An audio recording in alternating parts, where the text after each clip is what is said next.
Umwana ababyeyi be baramutunguye ku munsi w'isabukuru ye, bamuhereza imodoka. Akiyibona umwana aratungurwa, ababyeyi nabwo ati niyo modoka yawe? Ati congratulation ko wanabonye perimi. Ariko umwana aravuga ati hoya hoya hoya rwose. Baramubwira ati iyi modoka rero ni nziza ku muntu ugiye gutangira gutwara. Umwana arabaseka ati ariko umurimo murakina, ati n'imikino murimo. Bati mwaretse iyo mikino munyereke imodoka ya nyayo. Ati ariko imodoka ya nyayo ni iyi ngiyi. Ati hoya hoya ibi ntibishoboka. Ati ibyo ndi kubona ntabwo byaba bishoboka, ni gute mwampuye umwanda w'imodoka? Ati hoya hoya, ati ibi bigiye kundwaza rwose. Baravuga ati rero ikiraho gukina, iyi niyo modoka wasabye, imodoka nshyashya kuri birthday yawe, iyi niyo tuguhaye kandi ugomba kunyurwa niyo ufite. Ariko umuntu ashakaga imodoka nziza, ntabwo urashakaga ikimodoka kimeze gutya, iki ngiki ntabwo nakitwara rwose. Ati birashoboka ko twakugurira indi, ariko ntabwo kuba ibintu bishoboka vuga ko ugomba gukora ikintu cyose ushaka, ugomba kunyurwa. Ariko papa ibi ngibi biri buze kunsebya, ngo uzi ukuntu biri bugenda abantu bambonye ntwaye kino kintu, ngo ndaza kwangirika cyane. Mbega baraza kumuseka cyane. Ati abandi bana ko bazifite, ati ariko ngewe ntabwo nitaye ku bandi bana, ngewe turi kuvuga n'ingi iby'abandi bana simbyitayeho, ngo ngewe ntabwo icyo nacyemera. Asaba papa ise ko yamuvuganira, ise agiye kumuvuganira, mama we aravuga ati wapi wapi, ati nudafata ino modoka nta yindi modoka uzongera no kwigera ubona, ni amahitamo yawe. Ahita ayifata yivumbuye cyane, afata ku ntaka asubira mu nzu yivumbuye cyane. Papa we ashaka kumubwira ati urabona ibi bintu bitari kumukomorera? Ati hoya, ntabwo agomba kwitwara gutya, agomba kunyurwa ni buri kintu cyose afite. Kandi unyizere ngo nzi ibyo ndimo ndakora. Ubone mama wabivugaga, papa we nyine arabyemera, ariko ubona nyine we ashaka gutetesha umukobwa wiwe. Tugarutse ku ishuri rero mu nshuti ziwe, ati kuje n'amaguru hano? Ati si watubwiye ko bakugura imodoka nshyashya? Ati yitwereka, ati barayiguze ihenze cyane yiyemera, ariko ngo nayiparitse hirya kugira ngo hatagira umuntu uri buze kuyangiza. Ako kanya haje umukobwa aramukandagira, amukandagiye amusaba imbabazi.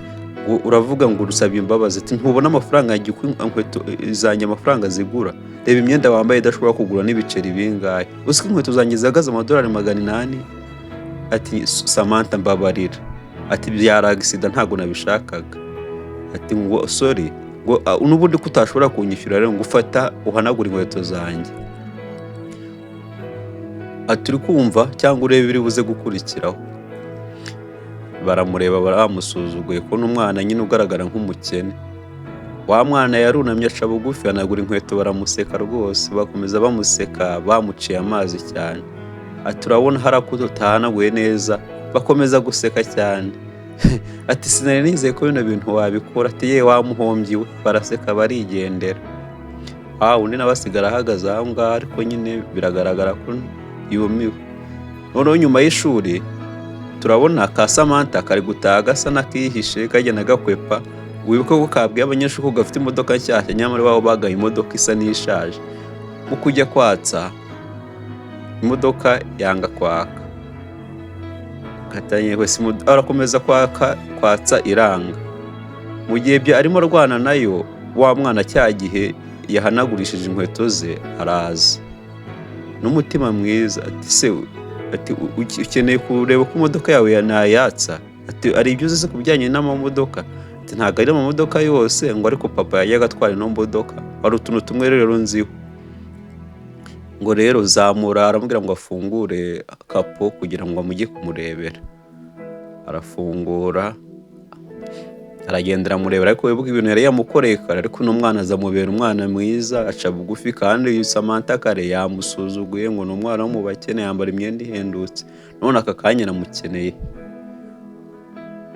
Yaragiye arafungura, akora kuri bateri, arangije arafunga, aramubwira ati ongera watse imodoka. Samantha arayatsa, imodoka iraka, arishima cyane ngo wow, ngo uzi ko bikoze, ngo ibi ngo wabikoze gute? Asohokamo nyine yishimye cyane, ngo nyine ngo ari imodoka nk'izi zikunda gutangira kwaka byanga, ariko ngo biba byoroshye kuba wabikemura. Ati ati none se aramureba, ati buretse kugenda. Ati none se utuye hano? ati ati nyine nyura hano ndi kujya mu rugo ngenda ngira ngo nta kazi igihe bukeya. Aramubaza ati nese utuye hano hafi ngo nese nta modoka ugira ngo ntayo, ababyeyi wawe nta modoka se bagira? Ati papa wanjye yatakaje akazi, amaze gutakaza akazi imodoka twari dufite ishaje nyine turayigurisha kugira ngo tubone ukuntu twishyura ideni. Ati yo mbabarire kumva ibyo ngibyo. Nabwo ati ntacyo bitwaye. Ati none se utuye hano cyane? Ati oya ntuye ku muhanda wa 11 muri Michigan. Wa hose ngo abantu birometero hafi 12 ni gute ugenda n'amaguru? Ati nyine ngenge nkora uko nshoboye kugira ngo ngereyo. Ati none se ni gute ababyeyi bawe badashobora kugira ikintu bagukorera? Ati ndabizi ko ababyeyi banjye bagerageza ibishoboka, ariko nyuma y'ibyo papa yarambwiye ngo umuntu agomba kujya nyine anyurwa n'ibyo afite. Ariko umuntu ufite imodoka, ati nubwo ndafite imodoka ariko ngiye mfite amaguru. Rimwe na rimwe rero ari igihe nyine ibintu aba ari uko bigomba kugenda tu. Umunsi wakurikiyeho wa mukobwa abyutse, wa wundi w'umukene akibyuka ngo ajye ku ishuri, yitwa Dana, asanga Samantha aramutegereje. Samantha urimo urakora iki hano? Aravuga ati nyine nabajije adresse yawe, navuze ngo reka nze ngutware tujyane ku ishuri. Ngo heri ufite inyuma y'ibyo byose kubera ibintu ejo nagukoreye nakubereye umuntu mubi, byibuze none nanjye ngufashe. Ati reka ibyo nagugere bikwiye. Ati kandi sinzajya ngutwara uyu munsi gusa, nzajya ngutwara buri munsi kugeza ubwo papa wawe azongera akabona indi modoka. Wa mukobwa arishima cyane. Ati ariko sinkwiriye kukubera umuzigo, ndabizi uburyo bikugoye kugira ngo ube wabikora. Ati niko ubitekereza?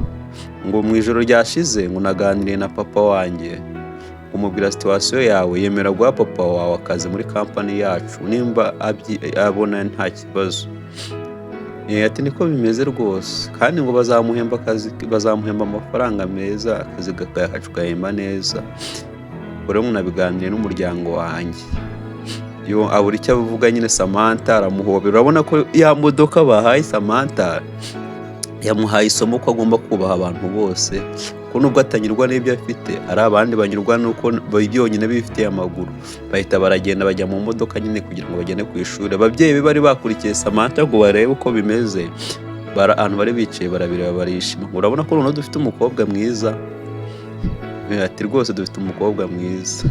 Baraseka cyane barishima nyine. Nyina aravuga ati ujye unyizera. Ati ndakwizera. Ati n'ubundi nk'ibisanzwe. Muri make tujye twigisha abana bacu kunyurwa n'ibyo bafite, nubwo bigoye ariko nyine tujye tugerageza tubigishe hakiri kare kugira ngo banyurwe n'ibyo bafite.